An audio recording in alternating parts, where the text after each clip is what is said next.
Olá, no nosso papo informal de hoje, o convidado é o Glaudson Bastos, que é gerente de projetos lá da Logic e que acabou de lançar um e-book focado na parte de gestão da inovação tecnológica. Então, Glaudson, primeiro eu queria te agradecer por ter aceitado o nosso convite. Obrigado. E pedir para você começar talvez complementando um pouco aí do seu histórico e de como é que foi essa ideia de você escrever esse livro. Ok. Na verdade eu concluí o mestrado, né, na parte de qualidade e inovação, né, e falei, bom, deixa eu aproveitar um pouco do texto que a gente produz aqui, né, tirar a parte de estudo de caso, que é muito específica, né, tem um propósito muito específico, e aproveitar daquele estudo que eu fiz na ocasião, o que eu chamei de fundamentos da inovação. Acho por quê, John? Percebendo a inovação como um assunto muito abstrato, quer dizer, tratado de modo muito fluido, muito abstrato. Eu falei, bom, acho que tem oportunidade. Literatura em língua portuguesa é razoável, nós temos. Mas eu falei, bom, vou fazer a minha também, né, a minha contribuição, né? E aí, então, pelo que eu estou entendendo, a sua pegada foi, olha, deixa eu sair um pouco desse mundo acadêmico abstrato e deixa eu botar uma coisa mais concreta, Isso. com foco nas empresas aí, para elas poderem entender e colocar em prática. Seria nessa linha. E usando um pouco como referência o Manual de Oslo, né? Que muito se fala, mas pouco se tem interesse em parar para olhar as diretrizes que ele contém, né? E que não são triviais, são, se bem aproveitadas, você consegue, então, dentro da empresa, passar a ter gestão da inovação. Ou seja, a inovação deixa de ser um assunto abstrato mesmo e passa a ser algo organizacional. Essa era a minha pretensão com esse material. E nessa linha, quer dizer, então a ideia é que é focado para quem já é gestor ou quem está querendo implantar inovação na sua empresa, ele é uma referência legal para você se situar. Sim. E botar em prática. Eu separei exatamente isso em... Não são os capítulos, mas eu diria que os 3 grandes blocos de que passei a tratar nesse livro, né, seria a infraestrutura para inovar no Brasil, né, o que a gente chamaria de Sistema Nacional de Inovação. Na parte de fundamentos, uma parte de cultura organizacional para inovar, que pode parecer retórica, mas, poxa, cultura organizacional de novo, sim. Para inovar como uma disciplina sistemática, tem que ter uma cultura da inovação. Esse seria o segundo bloco, vamos chamar assim. E um terceiro tema, que não é um fenômeno novo, mas que pode ser melhor explorado, que é o usuário inovador. Ou seja, você fazer inovação através do usuário, do seu produto ou serviço. Acho que os 3 grandes blocos assim que esse e-book trata, né? Pegando então esse seu gancho e começando pelo primeiro bloco, como é que está o sistema brasileiro de inovação? Está legal? As empresas estão com mecanismos aí para inovar? John, eu diria que nós somos competitivos. Assim, a nossa infraestrutura é relativamente razoável na comparação com outros países. Vamos te dar um exemplo aqui. Nós temos no Brasil 14 a 15 mil produtos com certificação compulsória com o selo do Inmetro. Não é pouca coisa. Sem dúvida. Né? Em termos de laboratórios para calibração e ensaio, laboratórios acreditados pelo Inmetro, nós temos cerca de 300 no território nacional. O que significa isso, né? A infraestrutura para fazer ensaio, para fazer teste, para fazer inspeção, para uma empresa de software fazer validação de requisitos, teste funcional, teste de desempenho. Essa infraestrutura nós temos. Não há o que se reclamar. Então, não estou dizendo que a pessoa não possa reclamar, mas a infraestrutura está presente no país. E além disso, quer dizer, os incentivos para que a empresa inove também estão aí no lugar? Aí tem uma discussão de que tem setores que não são... não recebem incentivo necessariamente, né? Tá. E outros que são escolhidos como apostas para receberem incentivo. Então, essa questão é que dificulta um pouco, né? Quando se fala em relação a incentivo, veja bem, não é que a gente deva abrir mão do incentivo, coisa parecida. Mas um aspecto de gestão da inovação é que a empresa tenha uma agenda de inovação independente dos editais. Okay. Então, por exemplo, se eu for aguardar subvenção econômica, no calendário da subvenção econômica. Se eu for aguardar os editais para começar a fazer P&D, eu vou ficar numa dependência grande em termos de calendário. Então isso parece trivial, mas não é. Ou seja, eu posso desenvolver P&D com recursos próprios por um período e quando esse período se casar com um calendário de subvenção, ótimo. Agora, o pior cenário é você ficar só aguardando pintar uma oferta de incentivos, né? Eu quero pegar esse seu gancho, até porque, como você está falando, né, quer dizer, o pessoal fica talvez sentado em berço esplêndido, dizendo, eu não tenho incentivo, não vou inovar. E, por outro lado, o mundo hoje está todo baseado na inovação. Se você não inova, você não compete e perde terreno.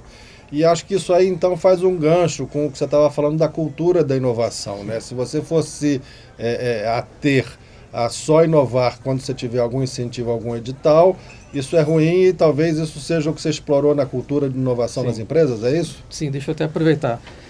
Se a gente somar o dispêndio em P&D, esforço de recurso, orçamento, governo, né, e empresa, a gente está hoje beirando 0,9% do produto interno bruto.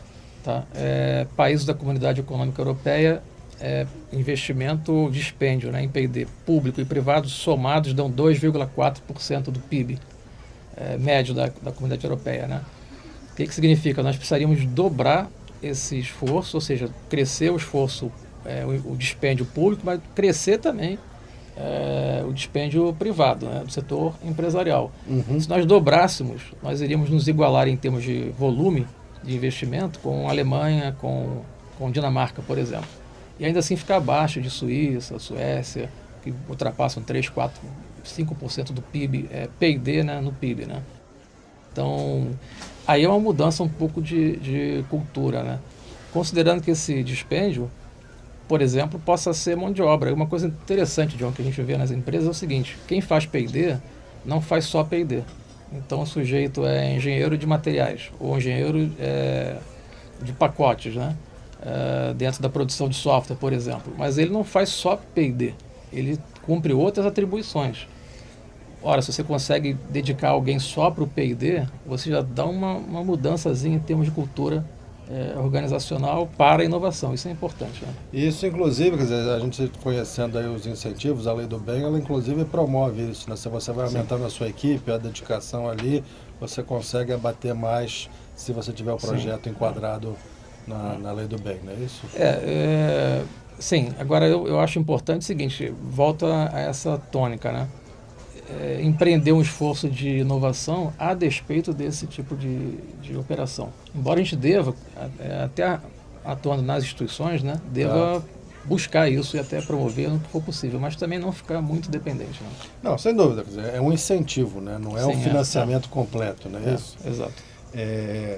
E indo na direção do terceiro bloco que você comentava, e até fazendo um contraponto, né? Porque o Steve Jobs dizia que inventava as coisas que as pessoas nem sabiam que queriam, e você está falando agora de uma modalidade nova que é o usuário que vai direcionar a inovação. Conta um pouco para a gente disso. Um caso clássico disso daí, na área de sistema operacional, é o Red Hat Linux, né? Que hoje a empresa fatura $1,5 bilhão ano. Uhum. Ou seja, então não é mau negócio trabalhar com código aberto. Né? Okay. Qual é a questão aí? Isso não é novo para o pessoal de TI, né? Isso não é novo, mas precisa ser mais utilizado. Então eu abro o código, eu deixo uma comunidade colaborar comigo, desde que ela realmente traga retorno em termos de melhoria, de recomendações, análise crítica. Então você começa essa interação abrindo código-fonte e depois você vai receber, imagina, uma comunidade imensa de contribuições de usuários e depois converter isso num produto, aí sim ele vai ser remunerado. Agora, isso não é o único caminho. Eu imagino, por exemplo, crowdsourcing também vai um pouco nessa linha, né? Sim, justamente agora está bem em evidência, né? Uhum. Perfeito. Tem uma outra linha de buscar um financiamento, no caso, não só financiamento, mas também participação no desenvolvimento, né, eventual, né? E isso grandes empresas estão fazendo, não é verdade? E hoje você está reparando, inclusive instituições financeiras criando suas próprias incubadoras, suas próprias aceleradoras, quer dizer, saindo bem à frente, né? Colocando um percentual, que não precisa ser muito, mas você direcionar para um tema de interesse, juntar isso em torno de uma incubadora que tenha, por exemplo, uma aceleradora que tenha uma curadoria para analisar criticamente o que vai realmente prosperar ou não naquela carteira de projetos, né? Isso é um caminho interessante, está sendo já observado bem, como tu colocaste aí. Eu tenho visto alguns exemplos até na área financeira aqui no Brasil, né? A gente tem alguns grandes instituições aí, como você falou, fazendo aí aceleradoras. Sim. Com foco em fintechs, como estão falando, né? Eu tenho até amigo que fala assim, por favor, não diga que você vai abrir mais uma fintech, chega, porque isso vai acabar ficando saturado um pouco, né? A gente imagina. Por outro lado, é interessante, um movimento que começou fora do sistema financeiro tradicional, agora já está acomodado dentro do... E que assim seja, não tem problema, né? Tem espaço. Se está aparecendo muitas é porque as oportunidades estão surgindo também, né? Sem dúvida. Na sua experiência, quer dizer, você destacaria aqui no Brasil algum outro setor assim que esteja mais avançado ou mais, digamos assim, em sintonia com esses movimentos mais novos de inovação, não? Olha, eu tenho visto algumas empresas no Rio de Janeiro com uma inovação bem interessante na área de software. São empresas que estão unindo segurança do trabalho, engenharia e saúde ocupacional com software.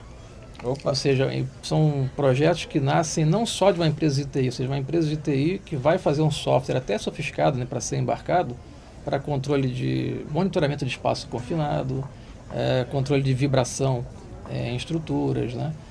Acompanhar uma perícia de ruído, de calor em estruturas, naturalmente. Ou seja, isso sendo feito, você fala, poxa, mas isso não é uma disciplina da engenharia de segurança no trabalho? Sim, mas eu tenho visto um movimento muito interessante nessa área em software, né? E também na área de logística e operações, muito software para simulação das operações, né? Isso eu tenho reparado como um destaque interessante. E você estava comentando, eu notei lá no site do seu e-book, que o e-book também está como Creative Commons, né? Você está aí com a licença Commons. Então você próprio está aplicando o que você está sugerindo. Mas apesar disso, eu estou também buscando o ISBN, né? A publicação na Biblioteca Nacional. Né? Agora, quer dizer, e a ideia, quer dizer, então comentando, compartilhando aqui com o pessoal que está nos assistindo, quer dizer, o livro está disponível na internet gratuitamente. Está disponível. Está no seu site. Isso, é glaudsonbastos.com.br. Fique à vontade para... Preenche lá um cadastro rapidinho. Um formulário bem simples, baixa e já pode comentar, criticar, enfim, interagir. Glaudson, super obrigado pela sua participação aqui conosco. Não sei se você quer fazer um fechamento aí, dar um recado final aí para nossa John, só agradecer, né? O privilégio de estar aqui do seu lado, né? A gente já tem um histórico aí na indústria de software, né? Tentando ajudar, né? A indústria de software, né? E vamos em frente, tá? Eu que te agradeço então, cara. Boa sorte aí. Tendo mais novidades, você sabe que você tem aqui convite permanente para estar aqui com a gente. Obrigadão. Obrigado, John.